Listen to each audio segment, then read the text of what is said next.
Di seluruh gereja di dunia ini saudara, ada yang memang dia punya pekerjaan hanya tersinggung saja.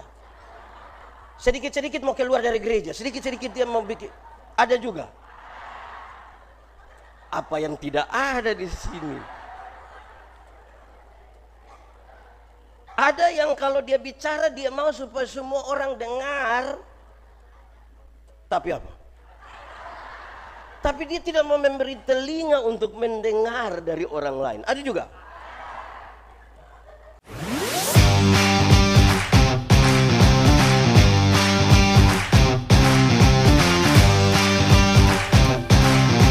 Kuatkanlah dan teguhkanlah iman kami, supaya waktu di mana kami belajar firman Tuhan, biarlah ini menjadi waktu paling baik bagi kami. Kami berdoa Tuhan jauhkan semua penggoda pencobaan, baik di dalam kami, baik di sekitar kami, supaya di dalam damai-Mu kami belajar firman Tuhan. Kuasailah kami oleh Roh Kudus-Mu, supaya semua kami dimampukan, bukan saja untuk mengerti firman Tuhan, tapi lebih dari itu kami dimampukan menjadi pelaku-pelaku firman-Mu. Kami rindu pada firman-Mu. Berfirmanlah bagi kami Tuhan. Di dalam nama Yesus, firman yang hidup itu kami berdoa. Amin. Bapak Ibu saudara-saudara, dalam sukacita perayaan hari ulang tahun Gemit Silo Nekoten 1 yang ke-62, pembacaan firman Tuhan untuk kita terambil dari Injil Yohanes pasal 17 ayat 21 sampai ayat yang ke-23. Injil Yohanes pasal 17 ayat 21 sampai ayat yang ke-23. Sejemput jemaat Tuhan berdiri.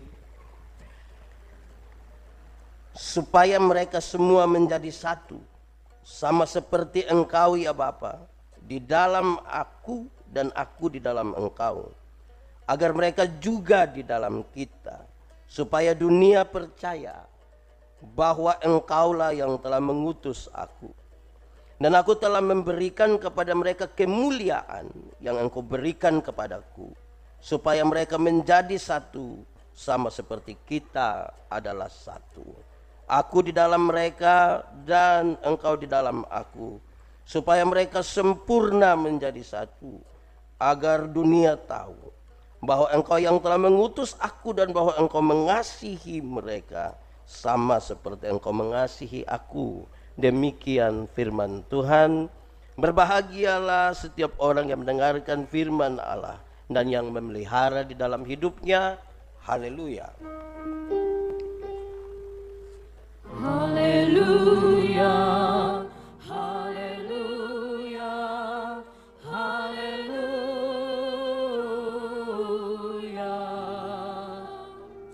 Mari silakan duduk semuanya. Bapak Ibu saudara-saudara, shalom. Yang di luar shalom. Semuanya shalom. Tema kita di hari ulang tahun yang ke-62 ini adalah Silo bertumbuh, berkembang menjadi berkat bagi sesama dan dunia. Diharapkan setelah dengar khotbah ini jemaat dan persekutuan di Silo ini akan bertumbuh, berkembang dan menjadi berkat. Bukan saja bagi sesama di Silo, tapi bagi dunia yang begini luas. Saudara-saudara, karena acara kita panjang, maka 20 sampai 25 menit ini ke depan kita dengar pesan firman untuk kita bertumbuh, berkembang dan menjadi berkat. Saudara-saudara, saya ingin menggambarkan duluan murid-murid Tuhan Yesus.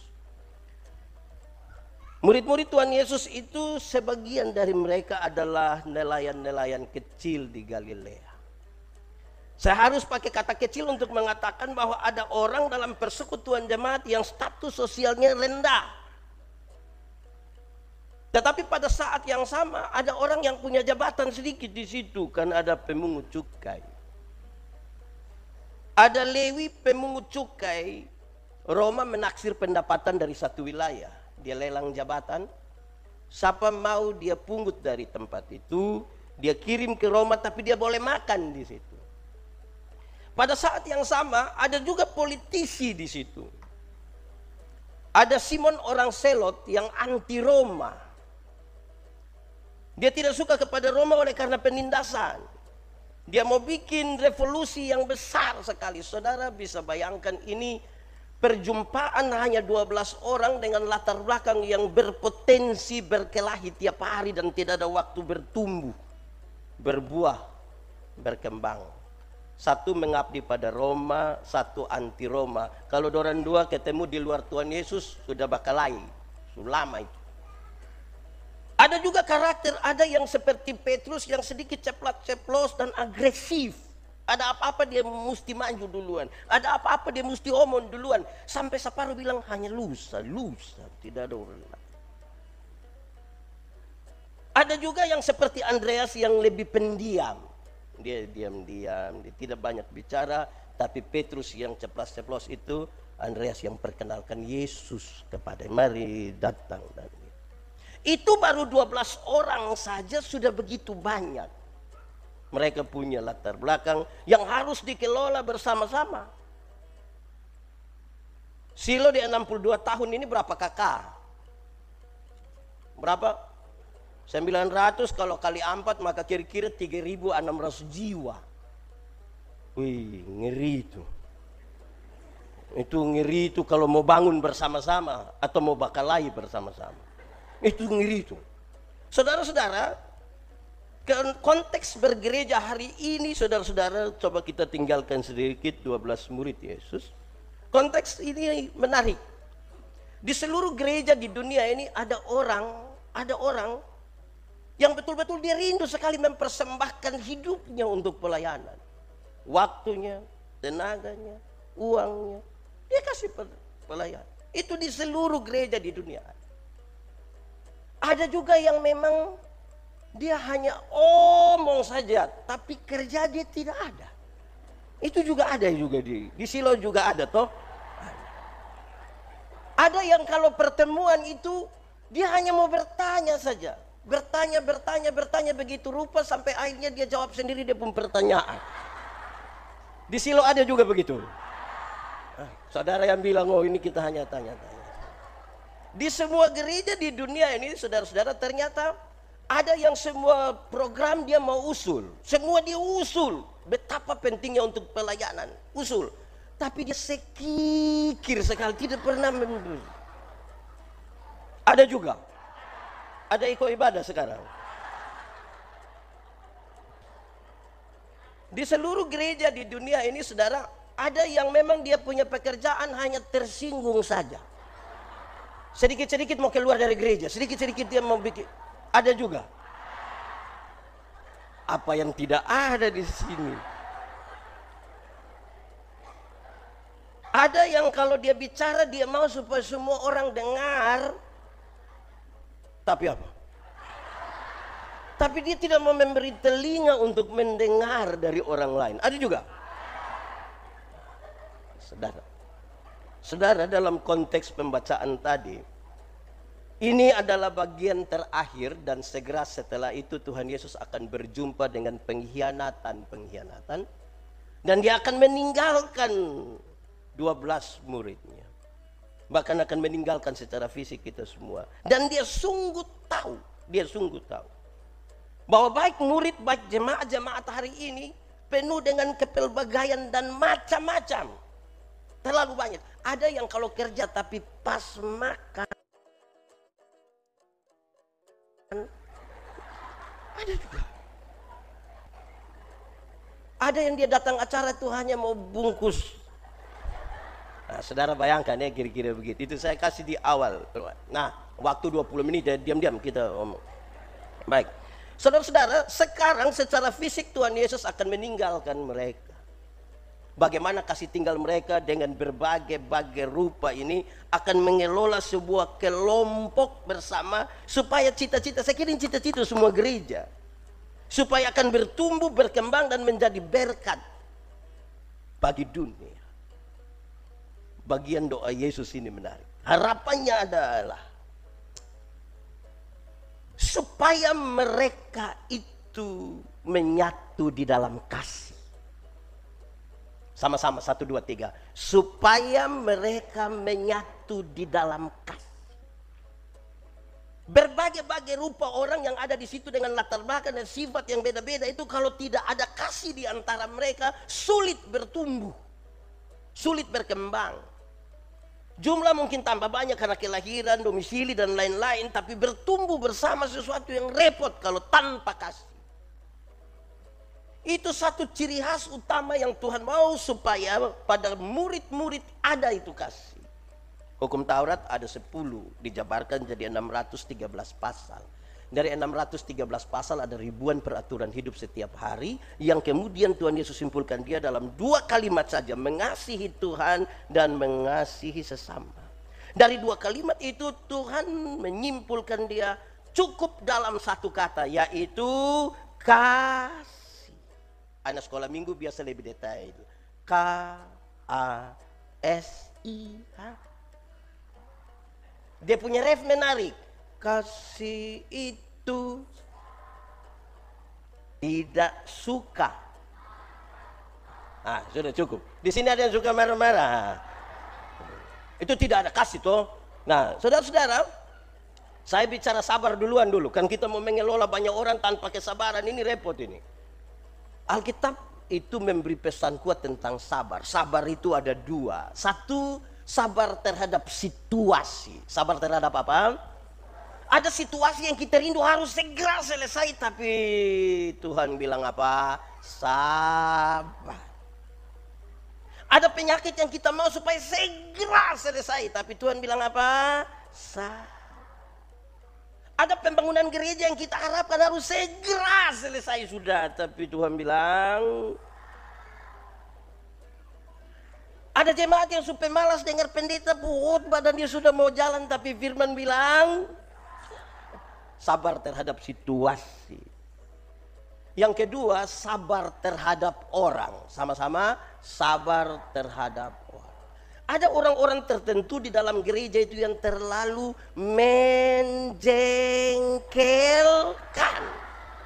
Tapi Alkitab bilang apa? Sabar. Ada penatua diaken yang terlalu menjengkelkan. Tapi Alkitab bilang apa? Supaya adil. Ada pendeta yang terlalu menjengkelkan. Tapi Alkitab bilang apa? Ada suami yang terlalu menjengkel. Tapi Alkitab bilang apa? Ada istri juga yang terlalu menjengkel. Ada betul? Di mana? Tapi Alkitab bilang apa? Ada orang yang mungkin duduk di samping kiri kanan kita yang terlalu menjengkel. Tapi Alkitab bilang apa? Saudara bisa bayangkan kita bersama-sama tiap waktu untuk membangun cita-cita, bertumbuh, berkembang supaya menjadi berkat tanpa kasih. Yang tidak ada kesabaran itu mau jadi apa? Saya kira itu tetap hanya sebuah harapan. Boleh hafal. Kasih ialah, ikut. Kasih ialah. 1, 2, 3. Kebaikan tidak terpatahkan oleh apapun. Tidak akan berubah menjadi kebencian. Saya ulangi. Kasih ialah kebaikan tidak terpatahkan oleh apapun. Tidak akan berubah menjadi kebencian. Rujukannya jelas, karena begitu besar kasih Allah akan dunia ini. Apakah Tuhan Allah mengasihi dunia? Lalu apakah dunia mengasihi Tuhan Allah? Tidak. Apakah karena dunia tidak mengasihi Tuhan Allah, kemudian Tuhan Allah membenci dunia? Apakah kemudian Tuhan Allah memusuhi dunia, menghancurkan dunia? Saudara lihat, kasih tidak terpatahkan. Sama-sama, 1, 2, 3. Kasih tidak. Supaya tidak boleh ada orang dalam persekutuan jemaat yang bilang begini, Robi, saya terlalu hargai Robi. Tapi waktu lihat Robi punya sifat asli begini, maaf, itu bukan kasih. Egois. Harapan dari Yesus adalah mereka harus terikat di dalam kasih. Supaya bertumbuh bersama-sama. Kedua, supaya masing-masing mereka, para murid itu, dan semua orang yang mengaku sebagai murid Kristus, masing-masing menyatu secara personal, secara pribadi dengan Tuhan. Baru kemudian kumpul dalam sebuah komunitas bersama. Masing-masing pribadi dari 12 murid Yesus itu harus punya relasi pribadi dengan Tuhan dulu, baru kemudian mereka bergabung dalam sebuah persekutuan. Ini ada relasi pribadi dengan Tuhan, yang di sini ada relasi pribadi dengan Tuhan, ini ada dengan Tuhan, di sini ada dengan Tuhan, yang di luar dengan Tuhan, masing-masing relasi dengan Tuhan. Baru kemudian kita berkumpul bersama-sama dalam persekutuan sebagai orang-orang yang mengasihi. Tidak boleh ada dalam sebuah persekutuan berjemaat ada orang yang bebas dari relasi pribadi dengan Tuhan. Lantas dia bergabung dalam persekutuan. Nanti jadi masalah. Makin dekat seseorang dengan Tuhan, makin dekat dia dengan orang-orang yang ada di sekitarnya. Makin mengasihi seseorang dengan Tuhan, maka dia makin mengasihi orang yang ada di sekitarnya. Kemudian ini mempertimbangkan bahwa kalau orang yang suka beribu-beribu dengan dalam gereja itu dia tidak dekat dengan Tuhan. Karena kalau dia punya relasi personal dengan Tuhan, tidak mungkin. Ini sekaligus menegaskan, saya lihat ada kaum bapak di sini. Kaum bapak itu mesti masing-masing punya relasi pribadi dengan Tuhan, baru bapak panggil beda rumah. Jangan sampai orang bilang, kami kalau bapak-bapak ini ibadah memang kami tidak ikut, tapi beda rumah, siap. Nah, tidak begitu. Relasi pribadi dulu, mendahului. Baru kemudian kita bergabung. Saudara bisa bayangkan mengelola ini jemaat yang begini besar, ribuan orang, dan ada orang yang tidak punya relasi pribadi dengan Tuhan. Repot itu. Lalu apakah ini hanya sekedar sebuah mimpi harapan yang buta? Tidak. Tuhan Yesus menyatakan sesuatu yang hebat. Dan aku telah memberikan. Apa yang Tuhan berikan? Supaya ini bukan sebuah mimpi yang tidak terjawab. Yang Tuhan berikan menurut pembacaan tadi adalah aku telah memberikan kemuliaan. Kemuliaan apa? Sebelum kita masuk pada kemuliaan itu, saudara, saya mau sampaikan kepada kita berdasarkan pemberitaan ini bahwa yang punya relasi pribadi dengan Tuhan hanya ada satu kata kunci, yaitu sebelum sampai kata kunci itu, Tuhan yang kita sembah, yang kita layani, dia Tuhan yang kudus, yang suci, yang mulia. Yang kudus itu tidak dapat bersatu dengan yang tidak kudus. Yang suci itu tidak dapat bersatu dengan yang tidak suci. Tanggalkanlah kasutmu sebab tempat di mana engkau berdiri itu kudus. Yang gelap itu tidak dapat bersatu dengan yang terang. Kata kuncinya adalah untuk menyatu secara personal dengan Tuhan dan kemudian berbentuk dalam sebuah persekutuan. Mesti ini persekutuan yang menjaga kesucian hidup. Beraktivitas rohani yang banyak belum tentu menyatu dengan Tuhan. Belum tentu. Terang tidak dapat menyatu dengan gelap. Kalau kita di terang bisa lihat orang di gelap atau tidak? Kalau orang di gelap bisa lihat kita di terang atau tidak? Lalu kenapa kadang-kadang orang sudah di terang dia kembali pergi gelap? Karena dia suka begini, kalau diterang baru suka pulang pergi gelap, dia suka begini. Dia suka apa itu? Memeloi. Kalau dia suka begini, sedikitlah dia akan kekudusan. Itu yang menyatukan kita dengan Tuhan. Pendeta Yandi mungkin khotbah tiap hari, apa menyatu dengan Tuhan? Belum tentu. Kita maha hadir dalam semua ibadah, apa menyatu dengan Tuhan? Belum tentu. Kan itu jaga kesucian hidup supaya betul menyatu. Harapan ini terjadi. Aku memberikan kepada mereka kemuliaan. Kemuliaan seperti apa? 3 hal ini dan kemudian amin. 1. Kemuliaan salib. Sama-sama 1, 2, 3. Kemuliaan salib. Yesus dimuliakan di atas salib itu untuk kepentingan relasi yang kuat di antara kita dengan Tuhan, dengan sesama, dengan diri sendiri dan dengan alam semesta. Dia tidak mati konyol di atas itu, tetapi dia dimuliakan oleh Tuhan di situ. Tidak boleh ada kemuliaan lain di dalam gereja yang melebihi kemuliaan salib. Tidak boleh. Tidak boleh ada kemuliaan lain di dalam gereja Tuhan yang melebihi kemuliaan salib. Saudara tahu hari-hari ini kenapa banyak orang bertengkar di mana-mana? di dunia nyata, di dunia maya, masing-masing karena kita lagi bertengkar di luar kemuliaan salib. Berjuang bagi diri sendiri, bagi kelompok sendiri, membesarkan organisasi dan meninggalkan salib. Kalau saudara dan saya masih percaya kepada kemuliaan salib, mari semua takluk di situ, tunduk. Karena kita mau menyatu di dalam kasih tadi yang tidak terpatahkan. Itu kalau ada yang tidak, pasti tidak ada yang tersinggung lah. Kemuliaan salib. Kedua, kemuliaan ketaatan. Sama-sama 1, 2, 3. Kemuliaan ketaatan. Tuhan Yesus itu terlalu taat. Bahkan taat sampai mati.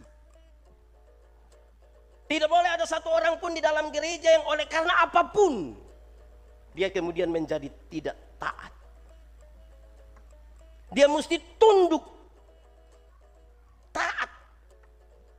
Karena Yesus bukan tidak bisa melawan. Sangat bisa. Tapi dia mau taat karena kasihnya yang besar untuk ada kesatuan dengan Bapa dan dengan kita semua. Memang taat ini juga serius. Saudara-saudara, saya kasih 2 contoh yang gampang dan pasti terjadi antara kita. Pertama, di sini katekisasi biasa berapa lama? 1 tahun toh. Kalau anak-anak tidak ikut berapa kali, tidak boleh ikut ABCD. 5 kali tidak boleh ikut. Orang lain punya anak boleh ikut.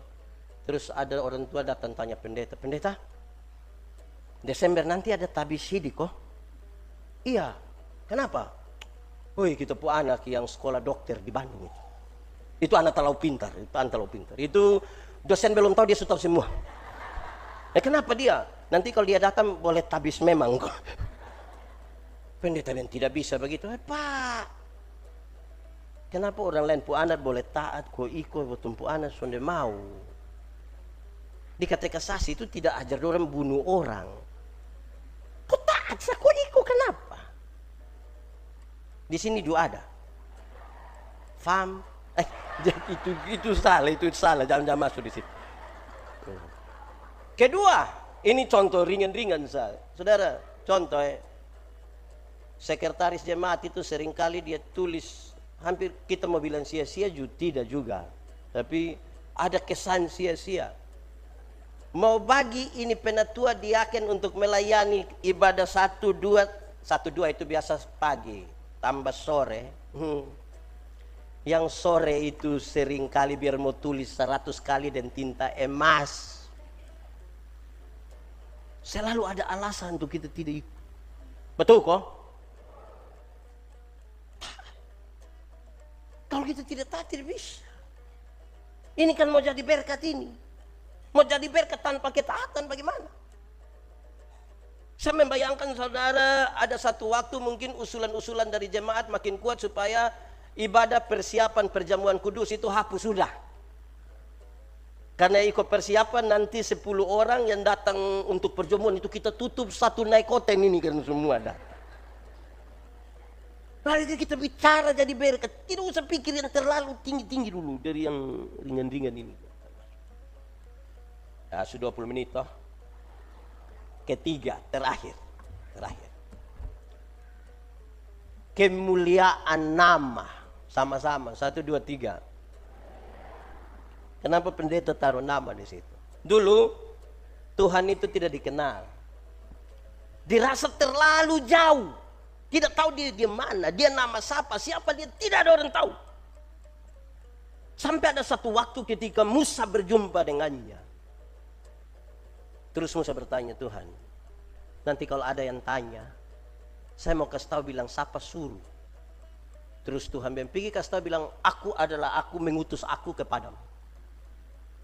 Jadi datang di Silot, don tanya, siapa suruh? Aku adalah aku. Saudara bisa mengerti itu aku adalah aku. Woi Tuhan, ini masih jauh ini Tuhan. Dia kasih lebih dekat sedikit. Kalau nanti don tanya kasih tahu bilang YHWH, Yahweh. Tapi ini terbatas, jangan diucapkan sembarangan. Tidak boleh. Dari situ menjadi Immanuel. Tapi orang tanya, ini Immanuel yang mana ini? Oh, Immanuel yang pemerintahan ada di bahunya. Segala macam tertulis di Yesaya. Matius masih menyebutkan Immanuel. Tapi kemudian Yohanes menyebutkan, dan nama itu adalah Yesus. Yang kemudian kamu akan menyapa dengan baik, Bapa. Sangat dekat itu relasi sampai kita panggil dia Bapa. Dari sesuatu yang sangat jauh itu, sangat jauh. Sampai orang menyebut dia Yesus dan orang menyebutkan dia Bapa. Oleh karena relasi yang penuh cinta. Tapi dia pakai catatan. Dunia mesti tahu. Dunia harus tahu. Pertanyaan sekarang.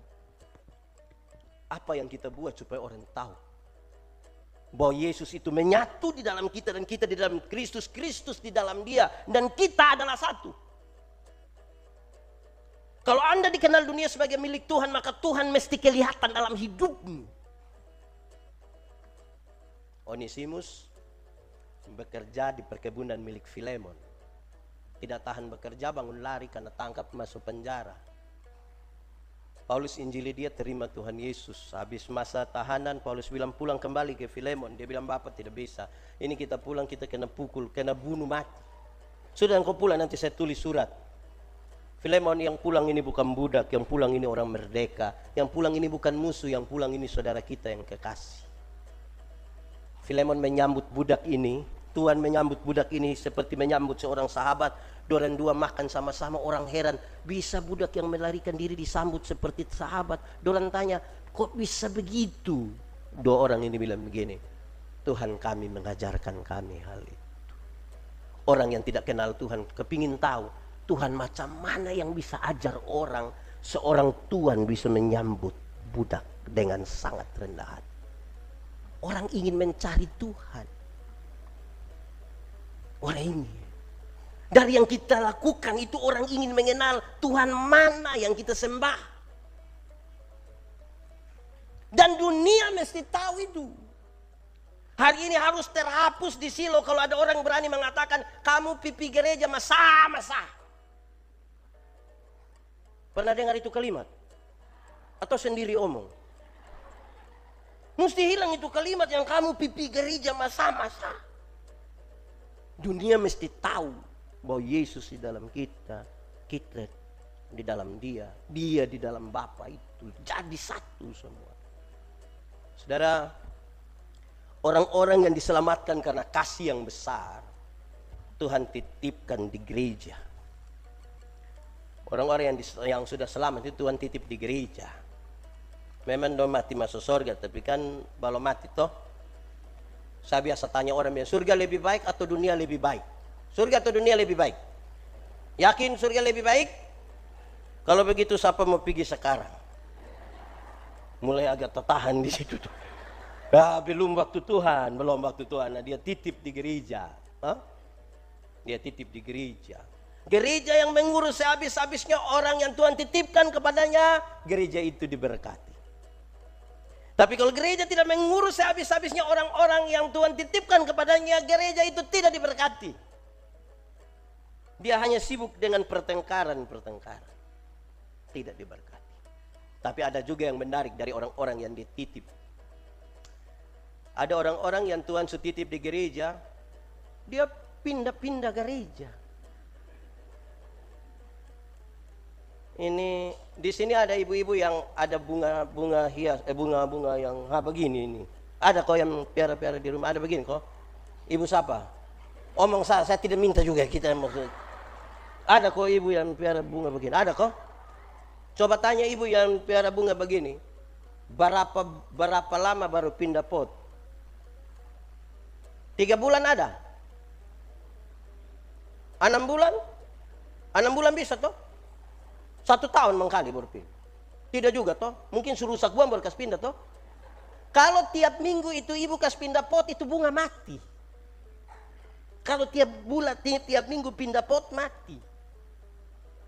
Jadi yang ini hari gereja di sini, besok di GBI situ, lusa di situ. Oh, sumati.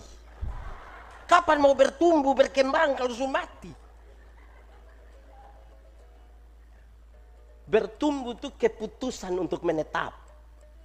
Saudara harus ambil keputusan. Mau bertumbuh di mana? Menetap di mana? Nah itu akan bertumbuh nanti berkembang. Dia punya akar wisdom. Tapi tiap hari pindah, belum berakar pindah. Lama-lama dia jadi bunga plastik. Selamat ulang tahun ke-62 ya. Tuhan Yesus memberkati. Amin.